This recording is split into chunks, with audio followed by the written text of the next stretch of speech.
Magikay Elementary School, maayong adlaw Division of Mandaue City. Kini ang imong paboritong talk show nga magahatag og kasadya, kaalam og inspirasyon.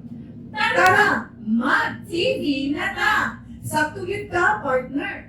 Gikan sa mga bagong balita, maayong pinuhatan hangtod sa mga kalampusan sa Magikay Elementary School. Diri nato hisgutan. Ayaw gyud og hawa kay karong adlaw daghan tang makuha nga mga leksyon o istorya nga makapadlasig sa tanan. Di ba, partner? Oo, kaayo. Busa, pabili lang o ubana mo diri sa Tara, mag-TV na ta! Partner, excited na ba ka para sa atong unang guest karon?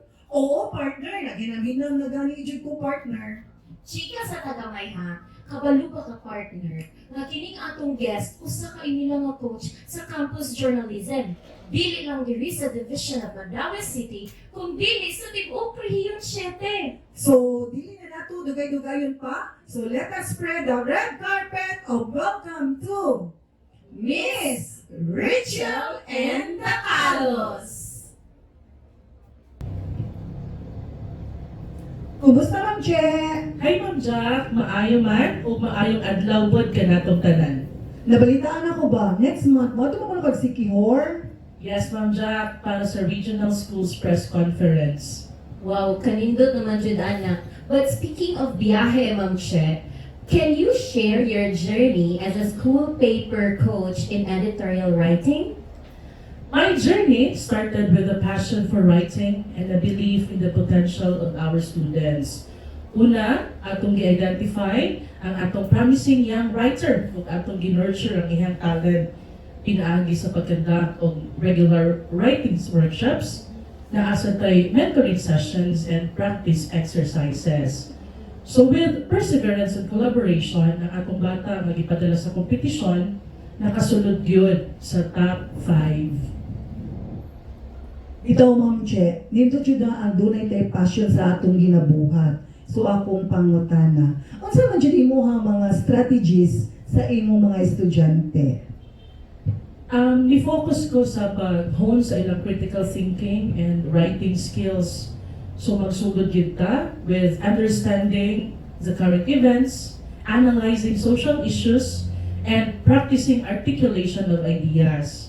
Ato pong gina-emphasize ang grammar ug ang ilahang structure aron ma-ensure nato nga klaro ug na-impact ang ilang pagsuwat.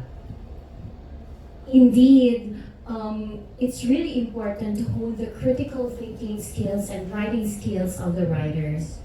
For sure, dili jud na sayon, Ma'am Che. In line with that, unsa man imong na-encounter ng mga challenges in coaching and how did you overcome those challenges? One challenge is dealing with varying skills of our learners. Lain gyud o talent ang atong mga bata. Naay mga bata nga kamaudayon, naay bata nga kinahanglan pa nimo i-discuss pag-ayo aron sila makasabot, pero okay lang na. I address that by giving individualized training plans and fostering peer mentoring among our campus journalists. Nahisgutan ni mo ganiha, Ma'am Che, about partnership with stakeholders. Can you please cite an instance na napakita gyud og suporta ang atong mga stakeholders? Okay, so kita nagka-partner ta sa parents, no, diri sa atong eskwelahan. Of course, sila gid na ang atong unang suporta sa atong mga programa dinhi, especially sa campus journalist. So, pinaagi sa ilang pag-collaboration, uban ka nato, makita gid nato nga dunay kalampusan ang atong gibuhat. With that being said, Ma'am Che, as coach, Ma'am Che, giunsa man nimo pag kuan ang imuhang estudyante, no? Pag inganyo or unsa man jud impact sa estudyante o sa komunidad. Kining atong gipa-train sa mga bata, nakahatag ni sa ilaha og confidence ug usa pa sad naka-help ni aron ma-build ang ilang critical thinking skills while fostering a sense of pride in our school. So pinaagi sa ato mga daog, malipay pa lang atong eskwelahan. Through the writing, students become more aware of social issues and contribute to meaningful discussions within the community. So, Ma'am Che, the final question. How do you sustain your school's success in editorial writing? The key to this is consistency. Pinaagi sa atong yearly training program, by months na siya, no? So pagsugod pa lang daan sa klase, nag-apply na ta, kung unsay atong buhaton before sa contest.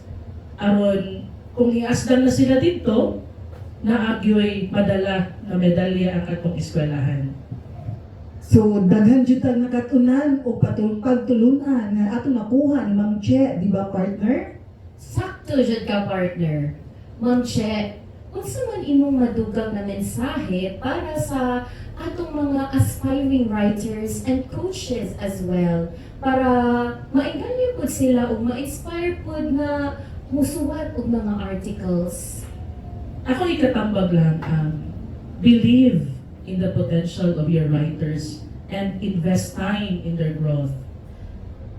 Nahanglan nga, stay updated ka with the trends in journalism, and we will create a supportive environment where our students feel motivated to excel. And most importantly, let us celebrate their efforts, whether they win or not. Wow, grabe jud ka inspiring, no? Ang tanang kasulti karon ni Ma'am Che. Pero ayaw sa mughawa kay naapay daghan nato nga pagahisgutan. Sakto gid ka partner. So, pero bago pa na mag-break usata, pabilin lang kay magbalik na ang Tara, Mag-TV na ta! welcome back! O karon, usa ka espesyal nga bisita ang atong makauban nga maghatag og mas lawom nga impormasyon ug inspirasyon. Oo, partner. Kung ganin na mapakistis ka, karon mapahaplas na gitaan niya. Sige! Siya usa ka guidance designate o usa ka modelo sa dedikasyon o kalampusan. So gato nato sa masipang papa si Miss Raquel Y. Mendoza. Ma'am Rax, kumusta din atong enrollment sa Magikay? Yes, ma'am. Una sa tanan, maayong hapon sa ato ang mga viewers karon dinhi sa Magikay. Ang atong enrollment sa pagkakaroon medyo ni os-os kay tungod sa naay mga ginikanan nga nawad-an og trabaho or ang ilang mga panimalay na apil sa mga demolition, so you need to transfer sa lain nga eskwelahan, no, nga dool para sa ilang mga anak nga mga eskwelahan. Wala siya. Pero at least, no, nagpadayon gihapon ang mga bata sa ilahang pagtungha. Yes, ma'am. So, Ma'am Rack, doon na ba tayo mga dropouts for this school year and the previous years? Regarding sa ato ang dropouts, with the 2013-2014 natay 9 ka dropouts, I think, or 12 ba to siya. Then, nga maoy nakuyawan ta tungod sa kadaghan sa dropout because ang ato ang eskwelahan ato yung ipanang kamutan unta nga wala gyud na no ang dropout, but katunga time ubay-ubay jud sa ato mga kabataan nya most of the reasons are family problem unya naasay kanang gitawag og kanang mga mahilig magduwa nya absent na lang ang bata, ang ginikanan dili na maka-follow up silang anak, no nya siguro daghan pa nga rason ang kalisod sa ilahang pagpuyo. So, muna siya nakita nato nga mga reasons. And for that, no, from that school year, ato ang gipaningkamutan no nga mawala or maibanan man lang no ang number or ma-zero gyud. But the following year, ni decrease na among gihapon tay drop out pero from 12 naatay duha, and ang reason gihapon is family problem, no? Siguro kadtong nga time murag daghan issues bisag kita makahibaw ta, no, sa ato ang komunidad nga ang family mang gyud mo'y gitira gyud nga problema nga usa sa mga epekto nga ato mga kabataan. Muna siya. So, unsa may atong programa sa atong eskwelahan para ma-maintain ang zero dropout? So from there, hantod karon no na maintain na nato ang zero dropout. Daghan kay tag gibuhat, no. First, gi-identify nato ang mga cause, no. Unsa gyud mga hinungdan nganong naamay mo drop out yun ng mga bata, no. Nganong naaman siya mangundang. So from there sa ato mga root cause, atong gihatagan o pagdagad, no, labi na ang kaning kalisod sa pamilya. Ang problema sa pamilya, no, usa na siya atong gi-extend nga kanang ma-edukar matang ginikanan, no, sa ka-importante sa pagtungha, no, the importance in education. Then from there, naghimo kita mga programa like kato mga bata nga maglisod mo absent kay way kaon, absent kay way nakaatiman nila. So natay mga programa nga gitawag nato og Adopt a Child. Ato mga magtutudlo, no, naay mga magtutudlo nga gi-adapt nato atong mga kabataan, gipakaon sila inig lunch, no, gi-provide nato pagkaon para lang gid dili sila mo absent, no. Unya from there ang bata murag nadasig because murag ilang nakita na feel nila na importante sila eskwelahan, no, usahay kanang undang ang bata kay usahay ma-feel sa nila nga wala sila nabilong. So ang programa sa eskwelahan ipakita nato nga ato mga kabataan kada bata importante yun.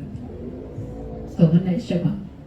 Yan, kanang ang katong nga program ang partner no nga kanang giingon nga Adopt a Child program nga ginabuhat sa atong teachers diri sa Magikay Elementary School is really kanang heartwarming, and at the same time makabuan pud sa kanang kasing-kasing dili lang sa bata apil na ang mga ginikanan. So wala na gyud rason partner no nga muna ang ato ang mga estudyante kay kita diri sa eskwelahan isip mga inahan sa ato ang mga estudyante ato jud ipa-feel nga pinangga gid sila. Sakto jud ka, partner.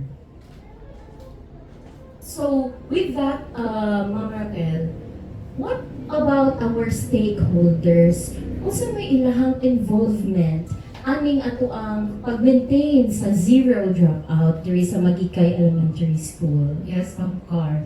So dako kayo ang impact sa ato ang parent partnership, no, ni partner kita sa atong mga ginikanan sa atong PTA, sa classroom, sa homeroom, sa general PTA. Ato silang gihimong partner, no, nga matabangan gyud nato ang atong mga kabataan nga mga eskwelahan. In fact, naasad sila gihimo nga mga feeding program, assisted sila to follow up, no, sa mga kabataan, ilang mga silingan, maka-help sila sa teacher nga ma-follow up o maingganyan nila nga mga reviewed ang mga bata. Naasa mga instances nga na mga problema ang mga bata diya silang panimalay nga ang eskwelahan wala na kahibaw. So, na ubang parents nga concerned kayo na help sila sa school nga ma-determine na to nga mo din na problema sa bata. And with that, no, ang collaboration, ang atong pakig-partner sa atong mga ginikanan, dako kayo gikahatag nga naging zero dropout ang atong eskwelahan. Murag taud-taud na jud, no? Taud-taud. Proud yung kahit taana nga atoan ang nabuhat sa atong barangay, no?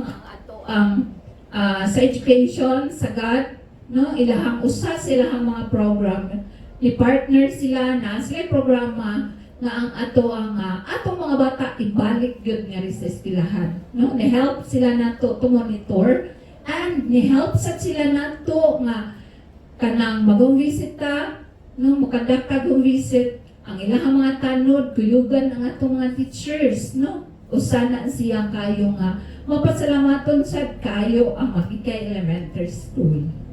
So tinuod jud no, kung magtinabangay lang gyud tanan ang school, ang wider community, each of the members of the family, kung maghugpong lang gyud tanan, wa gyoy imposible.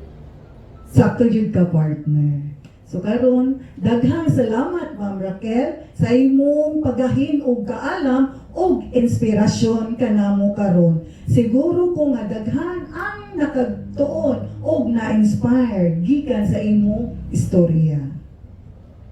To gyud partner, dili gyud mabayran ang tanan nimong gibuhat diri sa Magikay Elementary School sa atong mga estudyante, Ma'am Raquel. So daghan jud kayong salamat. Salamat sa kay Ma'am Car, Ma'am Jackie, sa inyong pag-invite ninyo na ako din para ipadayag or pahibaw sa ato ang mga taga-Magikay, no? Ug unsay atong nahimo diri sa eskwelahan, pinaagi sa atong pagtinabangay, no? Nakabot nato ang zero dropout sa dugay nga panahon.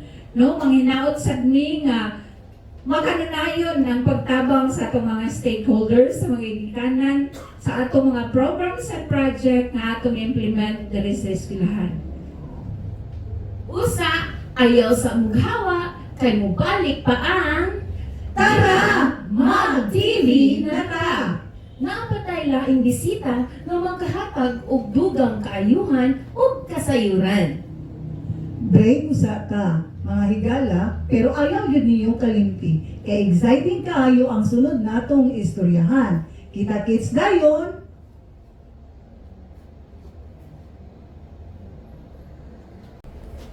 Welcome back to Tara! Mag-TV na ta! O current partner, atong i-welcome ang atong last guest nga mauna ang magtapos sa atong episode karon. Yes, partner! Kung ganina si Ma'am Chechi magpakiskis ta, si Ma'am Raquel magpahaplas ta, karon magpakaligo na dito anin niya, partner. Abi ko ba maglupad ta partner? Yes! Siya mao ang okay sa DepEd focal person o iyang ipaambit kanato ang 6 flagships ni ining maong programa. Mga higala, usa ka mainit nga pagdawat para ni Mrs. Ruby Marie P. Pasubas. Thank you, Ma'am Karen, Ma'am Jackie, for having me here today. Welcome to Mag TV Nata. Ma'am Bing, being the focal person of OK sa DepEd, can you please give us an overview of what the program is all about? The OK sa DepEd program is an initiative by the Department of Education in the Philippines focused on ensuring holistic student development by addressing health, safety, well-being, and educational quality.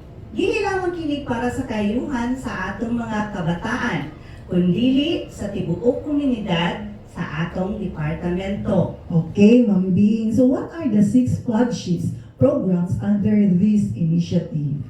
Under these initiatives, we have 6 flagships. One is the medical and dental program. We have also the school-based feeding program, WINS, mental health, in-depth, and the ARH program. So ma'am, being able to identify all those 6 flagships, how do these benefit our learners? These flagships benefit our learners by giving them the opportunities to improve themselves holistically by having them experience being fed and monitored regularly through their nutritional status. They are also dewormed twice a year by the division medical team. The other programs are also integrated in the activities of our school through scouting and sports para malikay gyud ang atong kabataan sa mga daotang elemento o mga daotang barkada. So what specific strategies are in place, ma'am, to ensure the success of these programs? Well, ang makanunayong pagtinabangay sa atong mga LGUs, NGOs, specifically ang atong mga parents nga maoy kugihan kaayo, mamutabang sa pagluto para lang yun mafidingan ang atong mga kabataan every week or at the end of the week. Sakto gid na partner no. Daghan kayo ta makita diri nga mga ginikanan nga mag-inalsahay jud intan sa kaldero. Sakto jud ka, partner. Then, Ma'am B, so how can we encourage support and collaboration from stakeholders? Well, awareness campaigns to inform stakeholders. Ana kita'y FB page na pirmi na to makita sa social media. Building partnerships with local organizations, engaging parents and communities through involvement in school activities. We have also incentives such as recognition for active participation of our programs. At times, they are given certificates para lang maski sa ginagmay, malipay ang atong mga ginikanan. We have also transparent communication and regular updates regarding on the nutritional status of their children. Alright, di ba Ma'am Jack, kaning okay sa DepEd o kani iyahang 6 flagships ba? Kanang very helpful gid no in the holistic growth or development of our learners. So mapasalamaton kaayo mi Ma'am Bing for giving us an overview of what okay sa DepEd is all about. Kung ma-aware sa datong mga viewers about it. Yes, Ma'am Karen and Ma'am Jackie, thank you also for having me here. Okay, so murag mo connect siya Ma'am Jack no nga kaganina miingon si Ma'am Raquel nga daghan kag mga programs diri sa Magikay Elementary School nga gi-implement para lang wala gid zero dropout. And indeed, sa okay sa DepEd natubag yun na or na sa atong pag-implement ana nga mga programs, indeed tinuod jud nga for 10 long years wala gid in town tay dropout. Yes, Ma'am Karen. Kay tungod yung mga atong mga activities, ang atong mga kabataan, di gid ganahan mo absent. Kay mag-feeding ba ya si Ma'am? Yes, that's right. Dili lang si Ma'am. Mo gila, Ma'am Karen, nga mo siya akong ginabuhat nga mag-feeding jud ta permit agaadlo sa atong mga kabataan diri sa atong Magikay. Makita na dyan ko Ma'am ni Ma'am Jackie nga magdanga kay magbitbit sa putos sa mga feeding. Ang to bitaw nga pilan og kaon kay aron mugaan. Pwede na ba na Ma'am Jack? Pwede tayo, ma'am. At least, dili lang kay ang mga bata ang nalipay, no? Kita dyan tanan. Hasta sad kita nga tig-alsa. Oo, yun. Mo yun, Ma'am Bing. Alright, so again, Ma'am Bing, thank you so much for being with us, for gracing this opportunity with us. Thank you sa kaayo sa inyong pag-invite nako nga naka-share sad ko sa gamay sa about sa 6 flagships. So, ladies and gentlemen, atong tagaan ug masipang pakpak si Mrs. Ruby Marie P. Basubas. So, mao kato ang mga naglangkod sa ato ang interview karong adlaw. Doon na kita'y tulo ka mga guest nga ning paambit sa ilahang mga ideas ug ni-share sa ilahang mga insights karong adlaw. Una ni ana no ang atong multi-awarded coach, editorial writing coach nga si Miss Richelle and Datalos. Nagdiin-diin na lang siya partner no ug abot kay tungod ang iyang mga writers pero gid masulod sa top 5. At least, partner ba, karoon na kay Bao na taon sa giyahang sekreto. Eh, para sa unod, kita na sa mga to. I mean, kitang tanan diri Yes. teachers sa Kaya Magikan. nag-look forward jud ko ana partner. O dili sa partner, katusad kang Ma'am Raquel about atong iyang gipahigayon o gihatag iyang kaalam kung giunsa gyud ni anato sa ato diring eskwelahan na zero dropouts ta. Yes, and I believe partner no nga with those kanang mga programs nga gi-implement, most especially katong sa interview na to with the focal person of OK sa DepEd, si Ma'am Bing, na-realize na ko nga siguro tungod sa mga programs nga gi-implement nato sa atong departamento, dili lang gyud sa okay sa DepEd, mao gyud na rason nganong nainganyo o mas na-inspire ang atong mga mga learners na mas maningkamot pa sa ilahang pag-eskwela. Oo, partner, o isamot ng atong tawag school-based feeding program. So, mao gani na partner nga taga-adlaw, ako dyan ang gipa hatag sa atong mga estudyante. At least ba nga, mao na lang yung usay rason nga nung ganahan dyan sila mo eskwela. Yeah, proud kay ko ni mong anak partner nga magsige ka bit-bit sa mga feedingunon partner. So, again partner, naapagitay di ay ang may pasalamatan. Oo, di ay partner no kay kung wala pa ni sila partner, wala jud ka karon diring gapita or dili ka makita no sa tibuo. Yes, that's right. Mao kini ang bagong programa sa atong departamento diri sa Mandaue, ang gitawag og Mandaue.